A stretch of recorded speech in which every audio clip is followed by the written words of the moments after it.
সবাই বলো শেষ দিনের প্রচার যুদ্ধে বিরামহীন ব্যস্ততা। ভোটারের মন জয়ে মরিয়া প্রার্থীরা, যেন দম ফেলার ফুসরত নেই। প্রতিটি আসনেই বিরাজ করছে উৎসবমুখর পরিবেশ।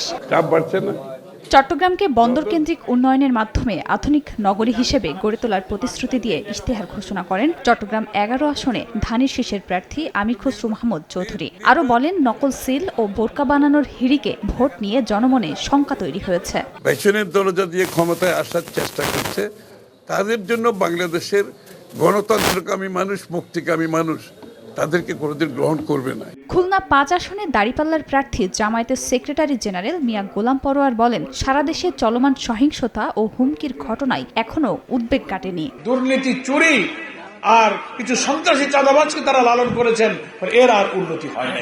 ধানের শীষ প্রতীকে ভোট চেয়ে গণসংযোগ করেন ভোলা ২ আসনে বিএনপি প্রার্থী হাফিজ ইব্রাহিম। জয়ের আশাবাদ জানিয়ে নির্বাচনের দিন প্রশাসনকে সজাগ থাকার আহ্বান জানান তিনি। তারা হুমকি ধমকি দিতেছে যে ভোটের দিন প্রতিটা ভোট কেন্দ্রে ২০০ করে লোক জমা করবে তারা। শেষ সময়েও আচরণবিধি লঙ্ঘন হলেও প্রশাসন নির্বিকার বলে অভিযোগ করেন রাজশাহী ৩ আসনে দাঁড়িপাল্লার প্রার্থী আবুল কালাম আজাদ।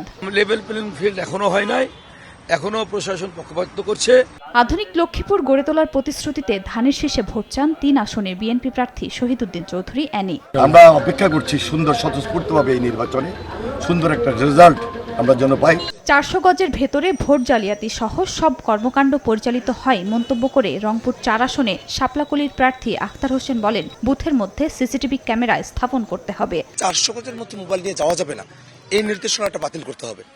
সাংবাদিকেরা ভোট কেন্দ্রে যেতে পারবে না বলে যেটা কথা বলা হয়েছে, সেটাতেও পরিবর্তন নিয়ে আসতে হবে।